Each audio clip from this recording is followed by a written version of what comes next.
Welcome back to Breakfast Central. Thank you very much for joining us on Breakfast Central this morning. And we're about to have a very important conversation about mental health. Now, we know that the subject of mental health is largely taboo in Africa, and as such, many do not see the need to prioritize their mental health. Now, social stigma, religious as well as cultural restrictions pose strong inhibitions that discourage people from seeking help when their mental health is at a breaking point. The month of May is recognized in several parts of the world as the Mental Health Awareness Month. These, and of course, there are continuously growing concerns, especially among the younger generation, as to the need to prioritize mental health by starting uncomfortable conversations in this regard, speaking up and encouraging others who are struggling to do same. Today, we're shining the light on a critical aspect of mental health that requires more practitioners and less stigma, the issue of therapy. Now, joining us today to discuss the importance of therapy is an integrative therapist and a certified coach, Murielle Jean Michel. Thank you very much for joining us on the conversation, Murielle. Thank you so much for having me. Thank Now, let's you. go straight into the conversation. Therapy isn't as popular in Africa as it is in the West. We have several factors that limit people's openness to the idea of therapy. In your experience, what are some of these factors? One of the major factors I think that limits people to even being open to therapy is literally the stigma that has been tied to therapy for so long. In the past, it would be like, if you go to therapy, that means you're mad. If you go to therapy, it means you're crazy. If you go to therapy, it means something has to, almost be wrong with you. So one of the major factors, the stigma that is tied to it, but also because people follow what they see their leaders doing. And if leaders are never talking about taking care of your mental health and being, prioritizing that, it's not even seen as the rest of the public as something that they should also do. So those are two definitely prevalent factors that we have seen in the past couple of years that have shown to just continue in the space of Africa. I don't know how long you want me to No, run in this. that's great. That is the short answer. That's fine. But I mean, I think you're still going to speak, a little bit in that regard. A lot of Yeah. people hear the word therapy and automatically say, nah, that's not for me. So I want you to, speak a little bit on who really needs therapy. And yeah, go ahead. Specifically, I think, and you can quote me on this. Everybody needs therapy.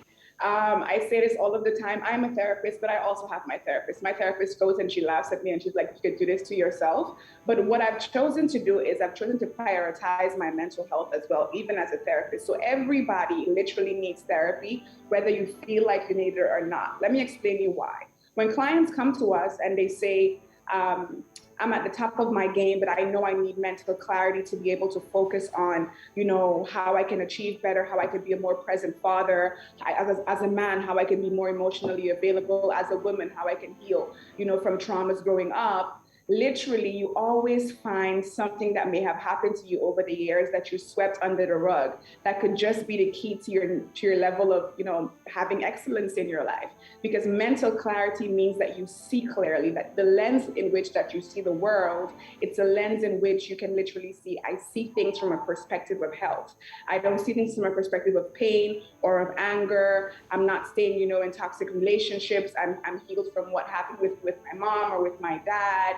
I haven't met someone that did not need therapy. That's just the truth. All right.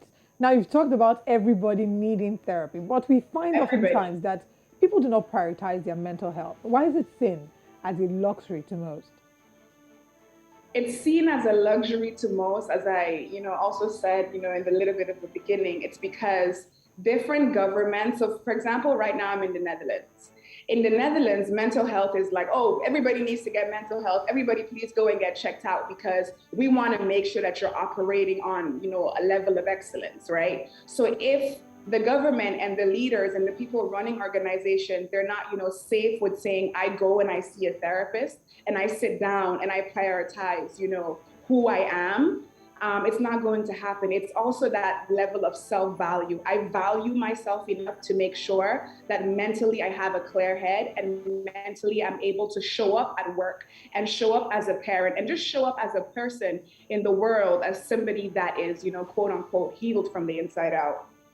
We live in a society where there's a lot that is seemingly abnormal but has become regular to a lot of people, and so we see them as normal. So I'm sure these are some of the things that you also discuss with people that that consult you. What are some of the traumas that people see as normal simply because of the African culture? The first one would have to be parental trauma. I can't, stress enough how I'm going to take a strong example here, yeah? So a lot of time when children are growing up, what their parents do is their parents literally tell them when uncle and auntie comes over, oh, go and hug uncle, go and hug auntie. And you see the child, shivering like, no, no, no, I don't want to go hug them. And the parent go, yes, you must go and greet your auntie and your uncle. So they push the child into doing that. What they're psychologically training that child to do is to people please without even knowing it. Because that child has a nervous system as well. Even if that child is small, they have a internal regulation. And that child is saying, no, mommy, I don't want to go over there and hug uncle. Maybe I'll give uncle a hand.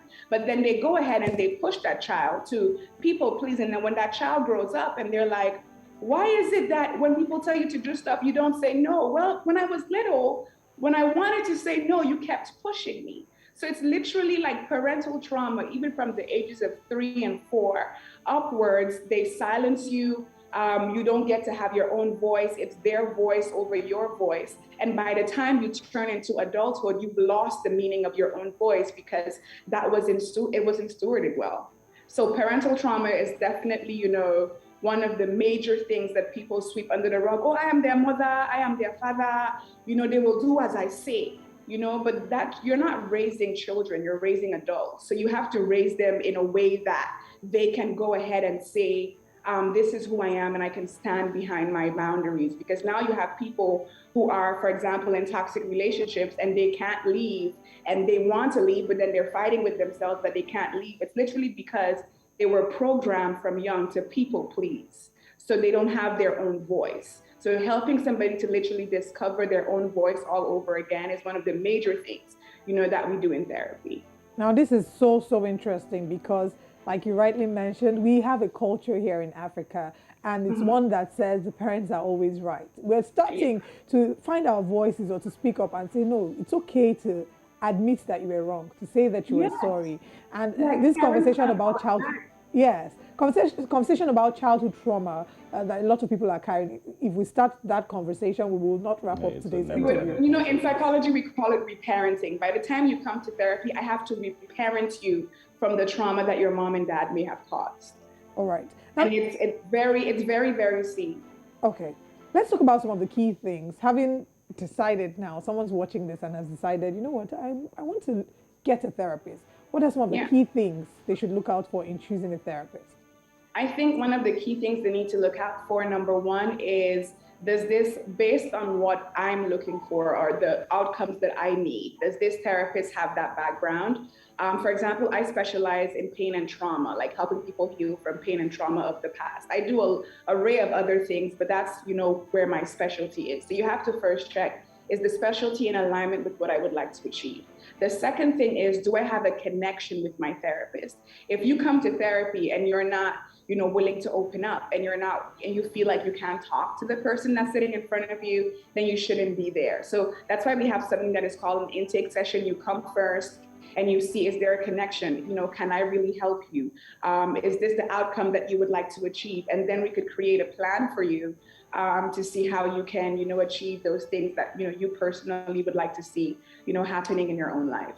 So if the two major things you want to look at in the beginning is, is this person's, background in alignment with what I want to achieve? And do I have a connection, with my therapist? Can I open up to them? Can I talk to them? Are they providing me with the skills and tools that I need to be able to, function with mental clarity? Okay. Also, as briefly as possible, share with us, what, a person should expect in their first therapy session. Actually, I just mentioned it. It's literally that intake session where they give you, for example, we give you tests. We speak to you about, where you are, where you would like to be, and drawing out a map. And how we're going to get you there. One of the things I do, for example, is we make sure that we're very honest with people, because the paradox is people come and they think, oh, I'm coming to heal. Let me just enjoy this couch. Let me tell you about my life. But healing takes work. You're coming to therapy. Sometimes people show up transparently and they're like, Murielle, all I have for you today is my pajamas. I am showing up to therapy in my pajamas. Can you accept me in my pajamas? And I'm like, yes, as long as you're showing up and you're willing to do the self work, we're definitely going to put you through. So in your first session, what you really need to expect is like a plan, a structure, a system. Literally, this is where you are. This is where we're going to be working to. I would plead, that you do your African parent accent once again. I Yes, particularly yes, like it. I like it very, very much.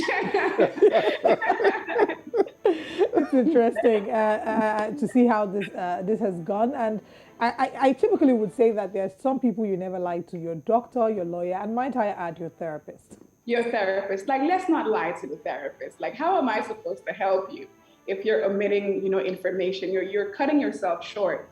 You're cutting yourself short if your therapist does not know something because he or she may not, have included that in the plan so that you can heal from that as well. Yeah. The fears about, how expensive it is that something that also needs to be addressed?